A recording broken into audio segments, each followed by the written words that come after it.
नमस्कार. तुम्हा सगळ्यांना महाशिवरात्रीच्या खूप खूप शुभेच्छा.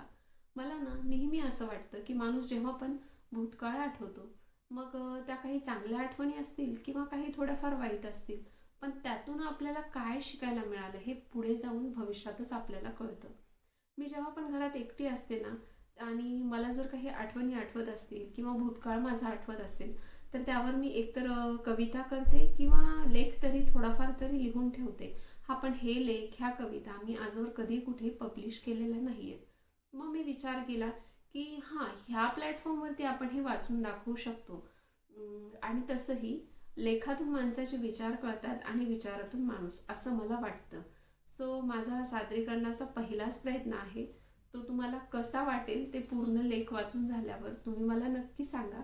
आणि व्हिडिओ जर आवडला तुम्हाला तर त्याला लाईक करा, शेअर करा, आणि तुमच्या देखील काही लहानपणीच्या आठवणी असतील तर त्या मला कमेंटमध्ये सांगायला अजिबात विसरू नका. तर चला, मी तुम्हाला आजचा लेख वाचून दाखवते.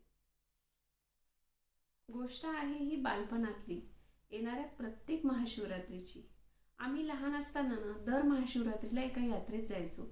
अमरगडची यात्रा, जिथे गेल्यावर खरंच अमर झाल्याची फिलिंग यायची. जिंतूर तालुक्यात येणारे एक छोटंसं गाव, जिथे दर महाशिवरात्रीला एक यात्रा भरते, जिला आम्ही न चुकता जातोच, म्हणजे जायचो लहानपणी. माझं गाव केहाळपासून 4-5 किलोमीटर अंतरावर. तिथे आम्ही पायी पायी चालत जायचो. गावातून जायला शॉर्टकट रस्ता होता. गावातल्या अनेक लोकांच्या शेतांना ओलांडून आम्ही तिथे जात. यात्रेला आम्ही पोहोचायचो सकाळी 10-11 वाजेपर्यंत, कारण यात्रा करून घरी वेळेत परत यावं लागायचं. यात्रेतले आकाश पाळणे, दुकानं, खाण्याची दुकानं, सामानाची दुकानं, फुलांचे स्टॉल्स, प्रसादांचे स्टॉल्स, हे सगळे यात्रा चालू होण्या अगोदर कधी यायचं माहीत नाही. हा, पण यात्रेला जाताना कुठला ड्रेस घालायचा, फराळाच्या डब्यात काय न्यायचं, यात्रेतून काय काय आणायचं आणि यात्रेसाठी पैसे किती मिळणार, अशा आणि इतर अनेक गोष्टींची यादी आम्ही शाळेत, मैत्रिणी आणि घरी आल्याच्या नंतर मी आणि माझी दीदी किमान 1 आठवडा तरी चालू करायचो.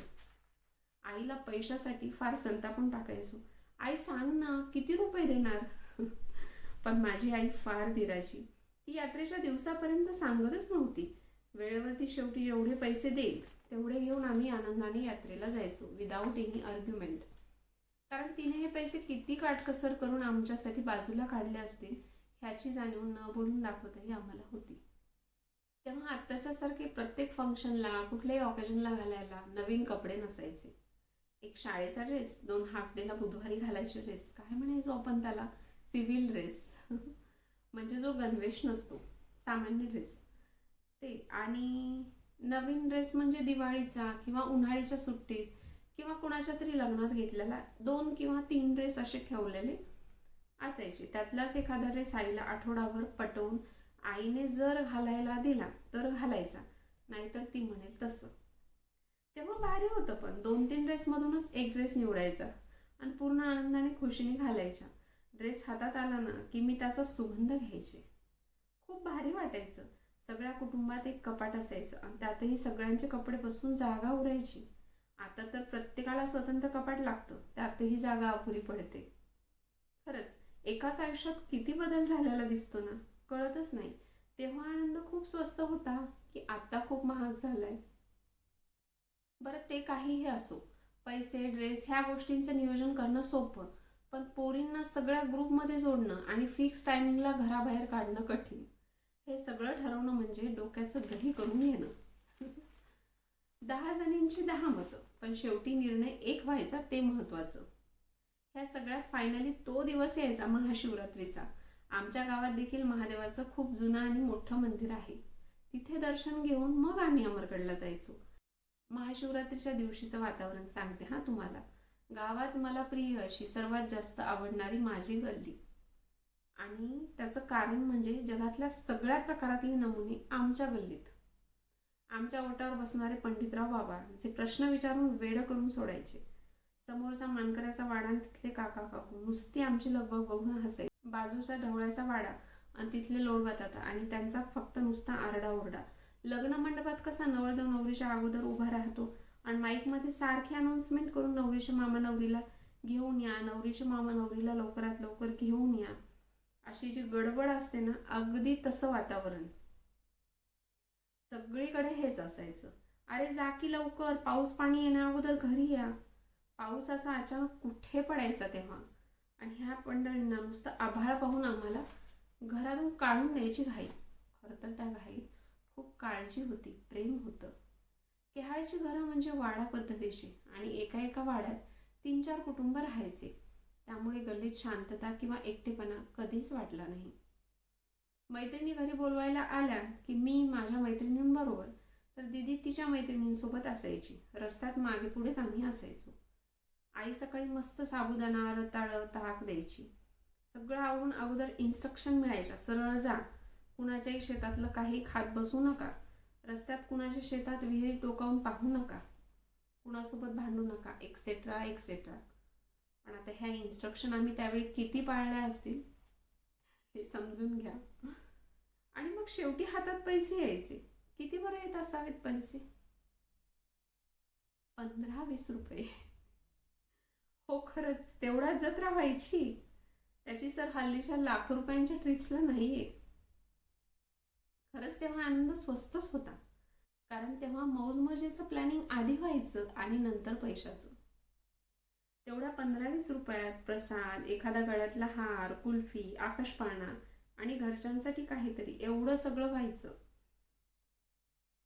कुणाकडे किती पैसे आहेत आम्हा सगळ्यांना माहीत असायचं. त्यामुळे प्रत्येकाला त्याच्या त्याच्या बजेटनुसार सगळं घेऊन देण्याची जिम्मेदारीही असायची आणि ती आम्ही छान पार पाडायचो.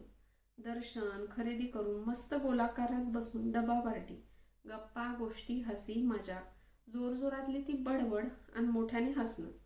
भोवताली फक्त आपलीच माणसं, आपल्याला 100% ओळखणारी माणसं. आपण आहोत तसे स्वीकारणारी, आपल्यावर भरभरून प्रेम करणारी. किती भारी यार. आता होईल का अशी पायपिटवीत नेणारी यात्रा ट्रिप? तू चल, मी घेईन तुझा डब्बा, देईन माझ्यातला थोडा प्रसाद तुला घरी नेण्यासाठी, बसवेन तुला पण माझ्यासोबत आकाश पाळण्यात, तू फक्त चल. म्हणेल का कोणी? आणि जर म्हणेल तर बिनधास्त जा. पैसे मिळतील, पण नंतर अशी माणसं उद्या कितीही पैसा खर्च केला तरी नाही मिळणार. ही यात्रा ट्रिप, त्यातली धमाल खूप अविस्मरणीय आहे. सांगायला वेळही पुरणार नाही. जेव्हा पण महाशिवरात्री येते ना दरवर्षी, तेव्हा काहीतरी नवीन भन्नाट किस्सा मला आठवत असतो आणि खूप हसायला येतं. भविष्यात तेच दिवस आठवतात जे आपण भरभरून जगलेले असतात. मान्य आहे, हल्ली सगळेच बिझी असतात, कामाच्या व्यापात माणूस रमून जातो. पण जेव्हा एकांतात येतो तेव्हा मग अपराधीपणा वाटतो. आपल्याला वाटतं खूप वर्ष आहेत आपल्याकडे, पण त्यातले काही तासच आपण स्वतःसाठी काढणार आहोत. ह्याची जर बेरीज वजाबाकी केली तर खरंच किती वर्ष आहेत मग आपल्याकडे? साहजिक आहे, खूप कमी दिवस मिळतात एकत्र यायला, कुटुंबासोबत, मित्रमैत्रिणींसोबत वेळ घालवायला. पण जर आपण ह्याचा हिशोब लावायला गेलं ना की मग प्रॅक्टिकली विचार करावा लागतो. अरे काळानुसार तर बदलावंच लागेल ना. मनाला उगाच आपण खणकावून सांगायला लागतो, पण मग मन बदलतं का? ऐकतं का ते आपलं? नाही ना. जसं अंधाऱ्या खोलीत एका अवखीळ बाळाने शांतपणे लपून बसावं, अगदी तसंच ते लहान अवखीळ बाळ जगाचे धक्के खाऊन आपल्या आत कुठेतरी लपून बसले. बस त्याला शोधण्यासाठी आत डोकायचे, मनाच्या खूप खूप खूप आत. त्याला शोधायचे, त्याच्यासोबत जगायचे. असू दे मग वेळ कमी, खूप मजा करायची, आनंद साठवायचे, आयुष्य भरभरून जगायचे. जसे एक छोटंसं भ्रूण बाळ म्हणून जन्माला येतं, कळीचं फूल होतं, सुरवंटाचं फुलपाखरू होतं. हा निसर्ग जसा दैवी अनुभूती आपल्याला देत असतो ना, अगदी तसंच स्वतःला वेळ देणं, स्वतःसाठी जगणं, हे सुद्धा एक सुंदर चमत्कारी अनुभूती आहे. वर्षातून एकदा तरी मित्रमैत्रिणींबरोबर क्वालिटी टाईम घालवायचाच. फॅमिली ट्रिप असो किंवा फ्रेंड्ससोबत भरभरून एन्जॉय करायचा. नाही मिळालं कुणी तर 1 कप चहा थर्मासमध्ये घेऊन सेल्फ डेटिंग करायचं. हा, पण आयुष्य मात्र भरभरून जगायचं.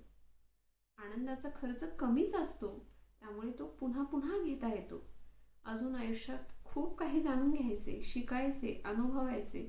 मी तर ठरवले आयुष्याची मजा वेळ हातून निसटण्याआधीच घ्यायची आणि उरलेल्या इच्छांची यादी एक एक टिकमार्क करत आता संपवायची. आय होप तुम्हाला हा व्हिडिओ आवडला असेल.